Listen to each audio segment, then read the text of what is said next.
Vamos lá, quinto ano, retomando agora com história, ok? Vamos pegar nossa apostila. Nossa apostila hoje tem pouquinha coisa de história só, tá? Nós estamos na página 37, 36 a gente já fez, né? Que era a charge, era o desenho do corona, né? Temos a 37 agora, Economia e Sociedade na Primeira República. Então, a gente descobriu que caiu, né? A gente conseguiu derrubar a monarquia e a gente entrou com a república, né? República é quando nos garantia mais direitos. Até hoje nós ainda temos uma república. Bem diferente dessa época, mas ainda temos, né? O café foi o principal produto da economia brasileira até a década de 1930. Então, a produção de café, lembra? Café com leite, né? Era gado em Minas e café em São Paulo. As fazendas cafeeiras concentravam-se em São Paulo, sobretudo no oeste do estado, onde havia terras e climas favoráveis ao cultivo do café. Além disso, foram aplicadas técnicas modernas na produção cafeeira e no transporte dos produtos, né? Então, eles foram modernizando, né, a forma de produzir o café, como eles iam transportar, como eles iam vender. Entre o final do século XIX e o início do século XX, a construção de ferrovias possibilitou o transporte de café das áreas produtoras até o Porto de Santos. De lá, as sacas de café eram levadas de navio para os consumidores da Europa e dos Estados Unidos. Então, já estavam ali começando a exportar, a mandar para outros países a produção do café, né? Esse conjunto de fatores possibilitou que o estado de São Paulo passasse por um período de grande desenvolvimento econômico. Então, São Paulo começou a ganhar bastante dinheiro com essa venda do café. Parte do dinheiro ganho com a venda do café para o exterior era investido em diferentes setores da sociedade.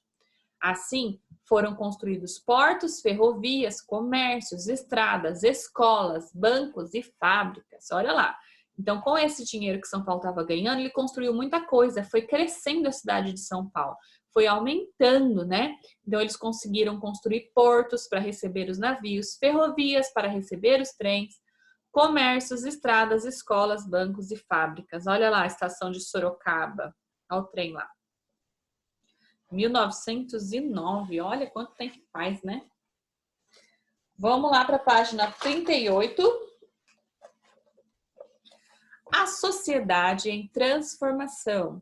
Nas primeiras décadas do século XX, o crescimento das cidades e o desenvolvimento de indústrias aconteceram em ritmo acelerado no Brasil, sobretudo no Sudeste. Sudeste é aqui onde a gente mora, né? São Paulo. Temos outras cidades, outros estados, mas no Sudeste, tá bom? Na região do Brasil. Então, foi muito rápido, né, esse crescimento. Eles ganhavam muito dinheiro, construíam muitas coisas, era tudo muito rápido.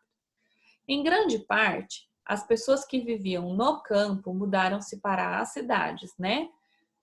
A paisagem urbana passou a ser composta por edifícios e fábricas. Edifícios são prédios e fábricas, onde um número crescente de pessoas vivia e trabalhava. Começou a aumentar a população, aumentar as casas, aumentar as fábricas, aumentar os prédios, né? Começou a aumentar muito a quantidade de gente nas cidades. Nas ruas, o transporte era feito por bondes elétricos e automóveis, que ficavam cada vez mais populares. Olha que chique, já tinha automóvel nessa época. Então, nas ruas, começou a encher de carros e de bondes elétricos. Nessa época, ocorreram também grandes avanços nos meios de comunicação, rádio, cinema, tornaram-se bastante populares. Então, começaram a aumentar os meios de comunicação, né? Os rádios, né? Programas de rádio, cinema, teatro. Eles começaram a investir mais também nessa área de lazer e comunicação. O cotidiano dos operários, que eram aqueles que trabalhavam nas fábricas. As indústrias e serviços nas capitais atraíram novos habitantes para as cidades. Essas pessoas vinham do campo ou de outros países em busca de trabalho e melhor condição de vida. Eles falavam assim, se tem bastante fábrica, se está ganhando bastante dinheiro, então tem bastante emprego também.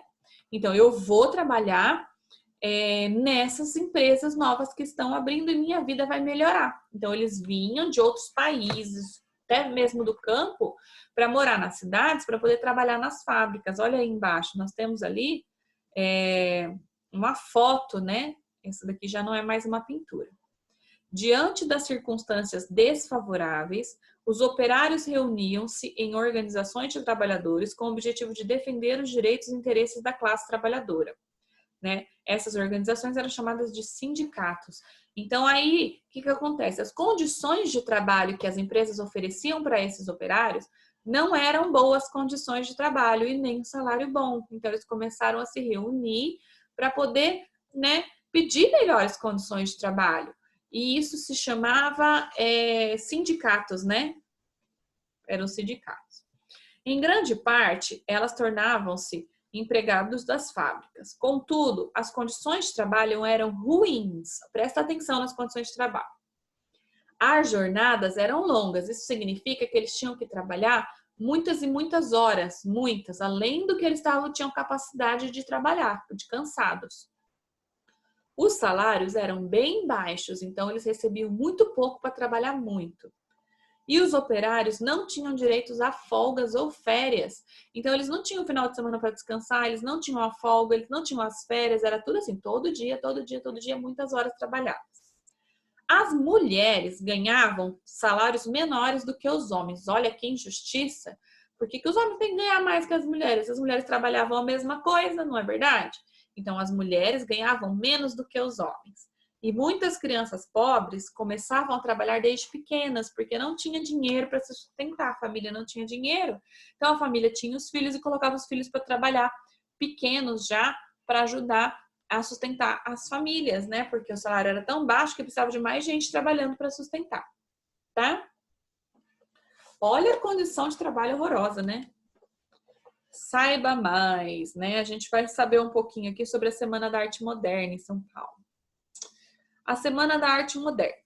No início do século XX, além das paisagens das ruas tomadas por edifícios e fábricas, houve no Brasil uma série de mudanças na arte.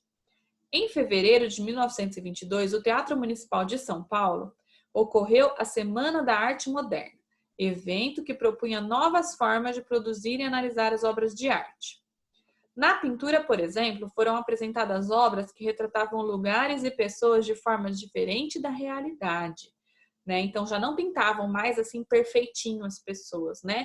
A gente já tinha outras formas de ver as pessoas, outras formas de pintura. Poetas, músicos, pintores, escultores e arquitetos expressaram sua arte com base nos sentimentos, costumes e valores próprios do povo brasileiro. Alguns dos modernistas de destaque foram os escritores Mário de Andrade e Oswald de Andrade, a pintora Anita Malfatti e o músico Heitor Villa-Lobos e o escultor Victor Brecherecht. Acho que é assim que lê. Atividades, vamos fazer as atividades da página 39 da página 40, ok? 41 a gente vai deixar para a semana que vem. 1. Observe a imagem e responda. A obra retrata um lugar na cidade ou no campo? Justifique a sua resposta. Então, olha lá. Essa obra tem a cidade ou o campo lá no fundo. E por quê? Tá? B. 1A e B. B. Página 40. Diversas mudanças ocorreram no Brasil no século XX. Que elementos na paisagem retratada mostram algumas dessas mudanças? Então, lembre que a professora falou que muita coisa mudou, muita coisa cresceu. Que coisas que tem nessa foto, né, nessa pintura, que tem a ver com o texto que eu te falei? C. Em sua opinião, essa obra pode ser considerada representante do modernismo? Por quê? Né? Ela é uma obra, ela é uma pintura, assim certinha, com todos os detalhes do ser humano, bonitinha, corretinha, no lugar certo, ou ela não é, ou ela é diferente. Diferente significa o modernismo, né? E por que você acha que ela tem a ver com o modernismo? Porque ela é retratada de uma forma diferente do ser humano. Não tá diferente esse ser humano aí? Tá esquisito, né? 2. O músico Heitor Villa-Lobos compôs uma música instrumental, O Trenzinho do Caipira, que mais tarde recebeu uma letra do poeta Ferreira Goulart. leia um trecho dessa letra e responda as perguntas em seguida. Então, a letra fala assim: lá vai o trem sem destino, pro dia novo encontrar. Correndo vai pela terra, vai pela serra e vai pelo mar. A. Com base em seus conhecimentos, levante uma hipótese para explicar qual motivo o trem corria. Pela terra, pela serra e pelo mar. Por que o trem corria? O professor explicou aqui que nessa época eles estavam começando a crescer e estavam começando a transportar o quê? Para onde? Tá? B. A letra diz que o trem passa pela serra, pela terra e pelo mar. Que relação pode ser estabelecida entre esse caminho e a economia do Brasil na Primeira República, tá? Então, também é mais ou menos o mesmo tipo de resposta, tá bom? Que vai falar o que ele estava transportando, para onde estava levando, tá bom? Então, gente, tá bem curtinho o nosso conteúdo de história hoje. Depois vamos descansar, se enfiar embaixo da coberta, que tá um friozinho, tá bom?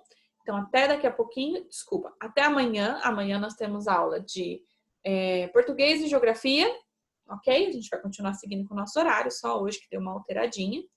E boa atividade, qualquer coisa chama pro. Beijo!